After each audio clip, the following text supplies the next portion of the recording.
Coucou les merveilles, c'est Chloé. Je vous propose un tirage avec l'oracle des kami et yokai. Donc je vous propose de poser une question, celle que vous voulez, à cet oracle. Vous pouvez aussi demander une guidance. Et je vais vous laisser choisir. Alors j'ai tiré 3 cartes. Je vous les montre. Je vous laisse choisir celle qui vous attire le plus. La première est ici, la deuxième au milieu et la troisième là. Je vous laisse faire votre choix et on va découvrir ensemble les petites histoires que ces cartes ont envie de nous raconter. Alors, première carte. Alors, on a apparemment un esprit poisson. On dirait un peu mi-homme, mi-poisson. On va regarder ce qu'il a envie de nous raconter comme histoire qui pourrait vous éclairer par rapport à votre problématique. Alors, la sirène de Jouvence a été autrefois pêchée dans la région de Wakasa. Corps de poisson et visage humain, l'hybride fut ramené par son pêcheur qui souhaita inviter quelques convives à sa table pour partager ce mets si rare. L'un des invités, intrigué par les arguments élogieux du plat qui allait être servi, se risqua dans la cuisine. Il y découvrit le poisson décapité. Craignant une malédiction, il en informa discrètement l'assistance qui fit semblant de manger le repas. Chaque invité fit glisser les morceaux de poisson hybride dans un petit mouchoir et s'en débarrassa sur le chemin du retour. Tous sauf un. Celui-ci rentra chez lui et fut interpellé par sa très jeune fille qui espérait un cadeau à son retour. Distrait, il sortit le mouchoir de sa poche que la petite fille s'empressa d'attraper. Elle en dégusta le contenu avant que son père n'ait eu le temps de réagir. Tout sembla normal jusqu'à ce qu'elle atteignît l'âge adulte. Elle se maria 2 fois et à 2 reprises ses époux connurent l'inexorable vieillesse avant la mort, tandis qu'elle-même gardait les traits d'une jeune femme. Elle décida de se retirer du monde et de vivre comme une nonne. Donc ça, c'est l'histoire qui est racontée par la carte. On vous dit que cette carte met en avant notre relation avec la nourriture, et plus particulièrement notre attention pour les vies que nous ingérons, animales et végétales. Le conseil donné ici est qu'il est important de se reconnecter avec votre nourriture, de vous recentrer sur les aliments sains et surtout de vous rappeler qu'il ne s'agit pas d'être glouton ou dédaigneux de la nourriture. Elle est ce qui permet au corps physique et mental de se maintenir en bonne santé. Donc je ne vais pas tout vous lire non plus.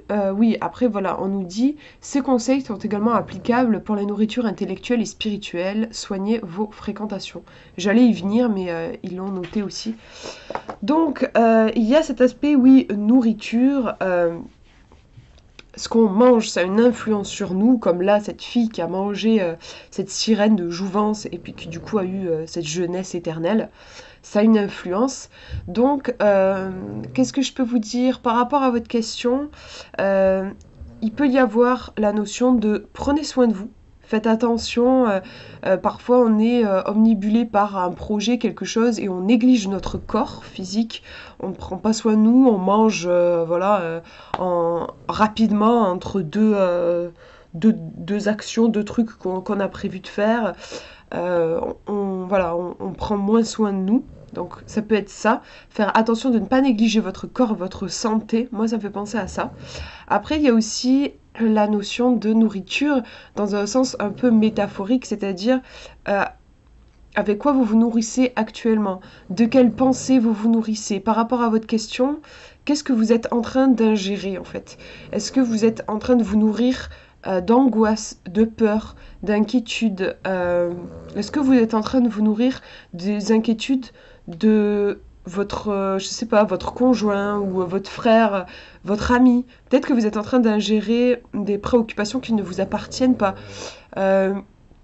Au contraire, peut-être que vous êtes en train de vous nourrir des choses qui vous passionnent. Je sais pas, par exemple en visitant des sites ou des chaînes YouTube sur Internet qui vous parlent, en côtoyant des gens qui vous font du bien. Là, vous allez ingérer de la nourriture spirituelle qui est en lien avec la vibration de votre âme, parce que c'est quelque chose qui vous passionne.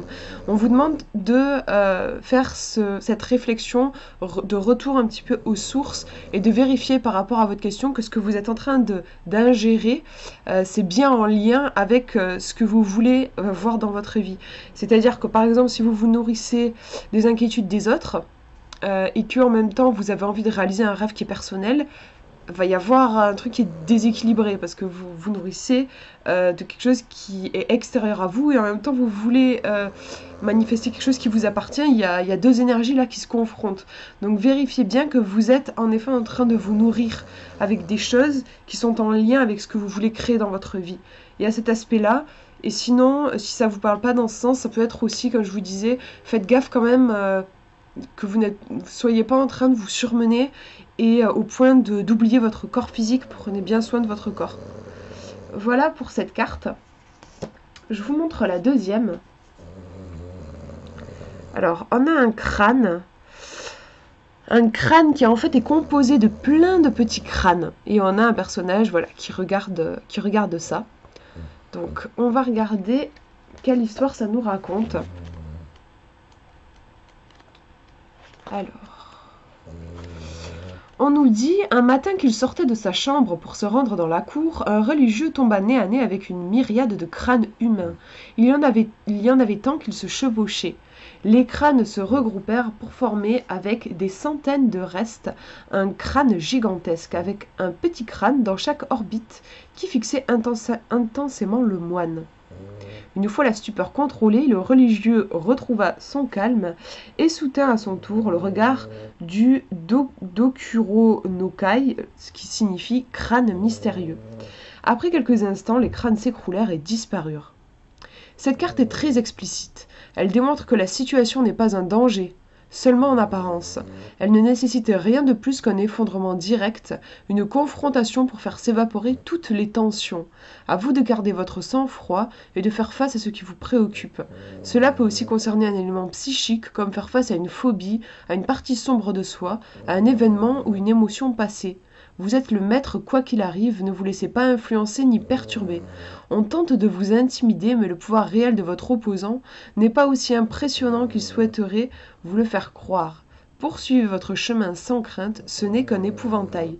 Donc je trouve que c'est une carte qui est rassurante en fait en soi, parce que même s'il y a un côté un peu flippant, voilà, on vous dit que ce n'est qu'un épouvantail.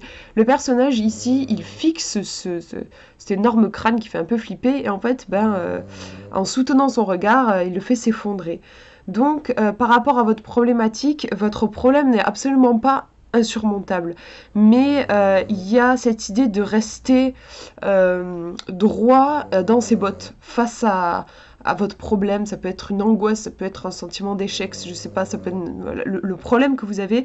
Il s'agit de le regarder. Le personnage ici, moi j'ai l'impression que c'est le fait qu'il ose regarder ce crâne dans les yeux que ça le fait s'effondrer. Si au contraire il en avait peur et qu'il était parti, je suis pas sûre qu'il se serait effondré. C'est vrai qu'il y a ce côté acceptation de l'ombre. On le regarde dans les yeux et à partir du moment où on le regarde ou on arrête de le fuir, ça s'efface. Donc je dirais par rapport à votre question, ne fuyez pas, c'est pas la fuite qui est conseillée, mais plus de regarder les choses en face, d'affronter, de regarder les choses en face, et en fait elles vont se démolir toutes seules. Il y a vraiment en tout cas un truc super encourageant dans le sens où ce n'est pas quelque chose d'insurmontable, c'est même pas quelque chose contre quoi il faut livrer bataille, il suffit de le regarder et de rester soi-même face à cette chose. Voilà ce que je vois pour ce tirage. On va regarder le dernier maintenant. Alors, on a une femme qui est en train de danser avec des éventails et une ombrelle. On va regarder quelle histoire elle a envie de nous raconter. Il y a des petites fleurs autour d'elle, il y a un côté assez festivité. Alors, quelle est l'histoire qu'il y a à cette carte ? Je vais vous dire ça. Alors c'est une divinité.